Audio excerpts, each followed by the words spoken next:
Hey everybody and welcome back. This is Leap a Lot, and today we're getting back into some Final Fantasy VI. If you didn't catch the last episode, the link for the video is up above. Today we're going to do a little grinding with a temporary party member. We're going to learn about the 5 deadly sins, and we'll go whitewater rafting. Buckle up, let's get rolling.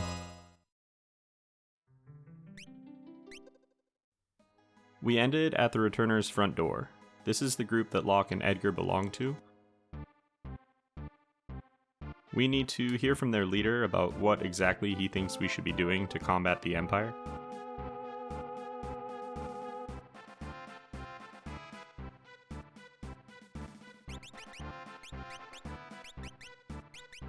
Before that though, I want to unequip Locke since we'll be losing him here.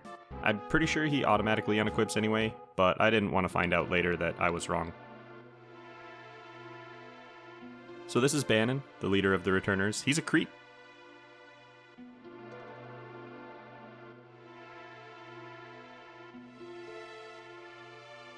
He's like, Terra killed a bunch of people. She's basically our only hope.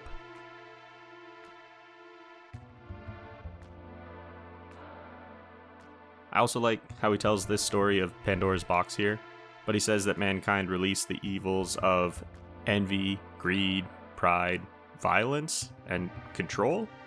That's not exactly how I remember the story, but okay.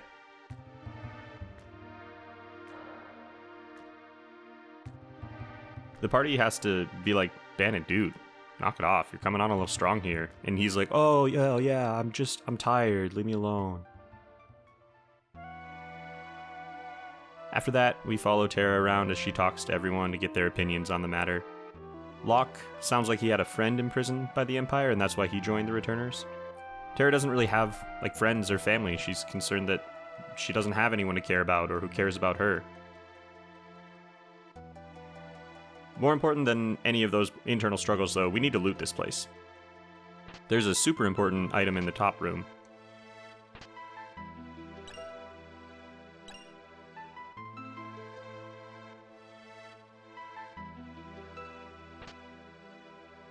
The white cape increases our magic evasion stat. Because of a bug in the game code, though, it actually also increases our chance to evade physical attacks. This gets fixed in later releases, but we'll definitely take advantage of it in this playthrough. Continuing our circuit, Terra learns that Sabin thinks she can trust Edgar.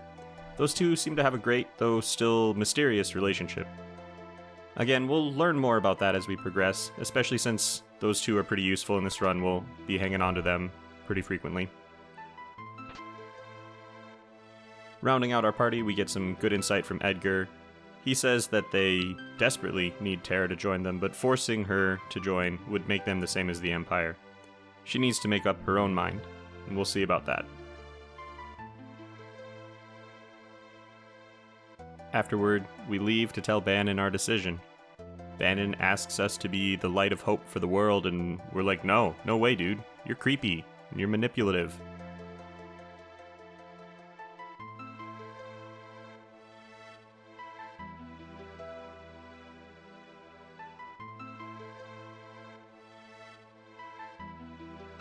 And we have to tell him 3 times before it sinks in. But then there's a scene.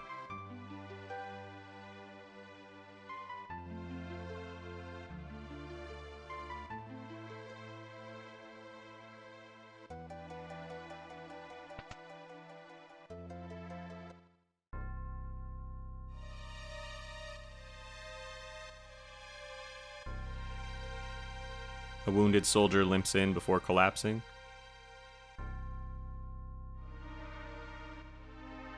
It appears that the Empire has subjugated South Figaro and is likely on our doorstep.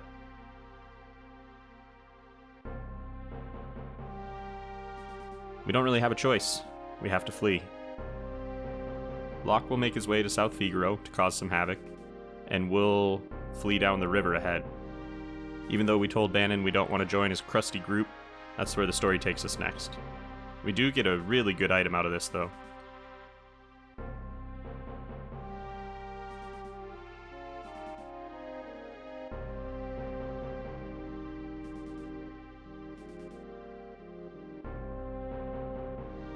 some random soldier gives us the Genji Glove, which lets us equip 2 weapons, 1 in each hand. Our next stop is the Leith River. We actually won't be going there yet though. First we need to make sure that Banon can actually survive the trip, because if he does get knocked out, it's game over.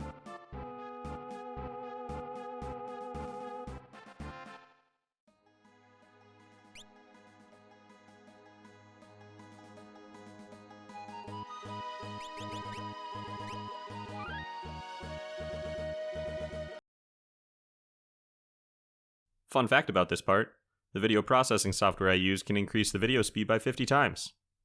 So yeah, basically I spent an hour on a Sunday morning grinding levels for Banon and getting some cash and items. It is technically possible to complete this next part with Banon at level 2, but it sucks. Like, it really sucks. So instead, we turn the creepy old dude into an unkillable machine of war. Even though all he's going to do is heal us in the fight ahead, there's not really much of a chance he dies after this much leveling. It also allowed me to fill out my inventory with restorative items, and we'll end up using those through the game, so win-win. As long as you have the time to play, that is. Back to the game though, we have to equip our party for the trials ahead. Like everywhere else, we'll just be fleeing from the encounters on the river. What's important is the boss fight at the end. We give Sabin the running shoes to speed him up since he'll be doing the most damage. Terra gets the white cape. Like I said, that'll help with her evasion, both magic and physical attacks will be less likely to hit. And then we just have a little bit of shopping left to do. We do need to save some money. We'll have to get some important items in probably 2 videos from now. But we do want to load up on potions for healing here. That's really all we need though, we're pretty much ready to go. The Leith River isn't too dangerous. There are a few spots where we can decide which route we want to take, though the first decision will take us to the same place no matter what. The only difference here is that taking the left route can potentially help us avoid some battles, and we do skip one. Since we leveled Banon, that's actually not really a concern, to be honest.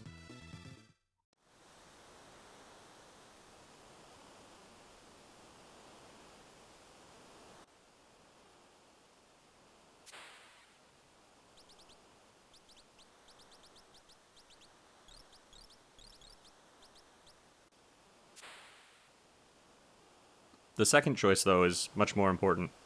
Here you can put yourself into a loop. If you select up, you'll circle back around and have to make the same decision again. You can actually grind some really high levels here, just by making sure your party attacks while Banon heals. Leave the system on overnight and you'll be pretty beefy. I really don't recommend this, not only because it makes the next parts of the game not very fun, but also because those levels are very wasteful. It's best to level up after a certain point in the game. I'll get into this more, even though we won't be leveling up. It'll be a couple episodes before we reach that point, though. Ultros. So this is like the mascot boss, almost, kind of. We'll run into him a few times through the game, and it's always more comical than dangerous when we do.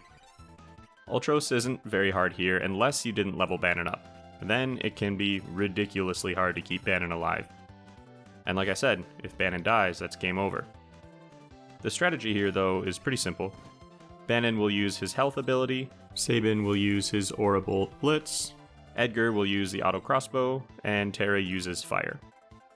You can keep Terra alive for this fight to speed things up a bit, but I got lazy, I didn't guard in the right place and didn't wait on her attack, so she dies. Not a huge deal, since Sabin is the real damage in this fight. As with so many other parts of this game, we have a bug here that we'll exploit.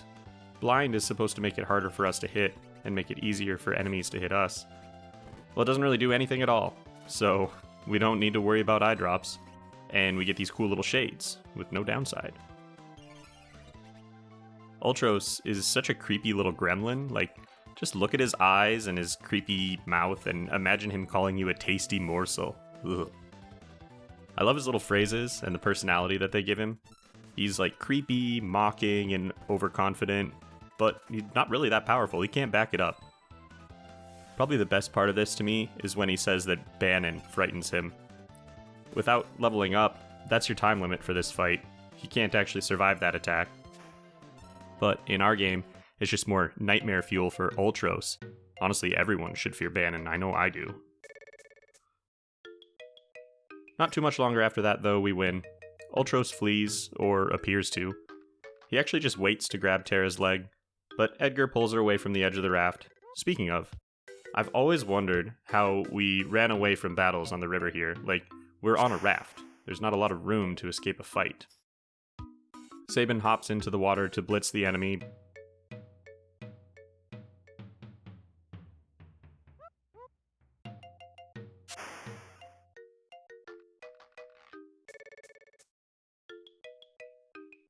That doesn't go so well. So now we split the party. I like that Edgar here is like, well, stay safe, buddy.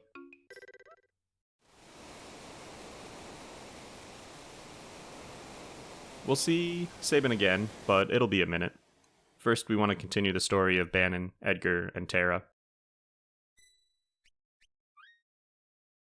They end up following the rapids to the end, hiding on the other side of the raft when enemies show up, and we get deposited right outside of Narsh. Banon said that he wanted to see the Esper. Well, here we are. Now, if you try to walk straight into the city, they block your passage. They want nothing to do with Terra. It's a good thing we know about that secret tunnel. So, to save some time, we'll just go straight there. We quickly scamper through the mines here. It's not super interesting.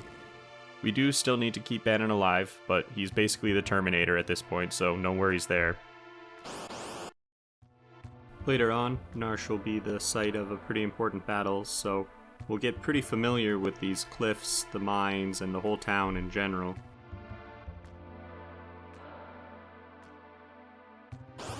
I'm always a little thrown by the just randomness of this section.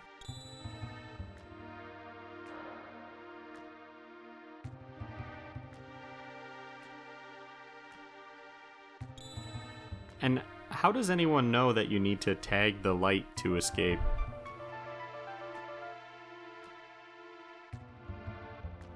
We purposely failed the little follow the light game to encounter a creature here.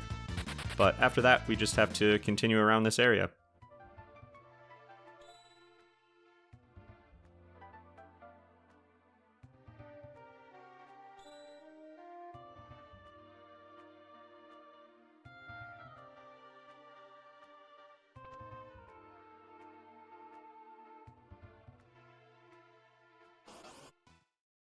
Again, we're not taking any of the items on this trip.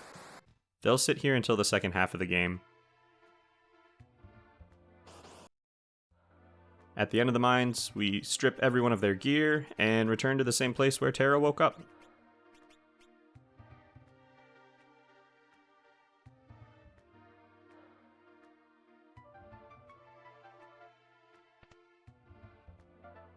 We find out that the town is kind of out of whack since Terra left. The people want to remain neutral here, but Banon and Arvis don't think that's a possibility. We'll see more of Narsh after the next two scenarios.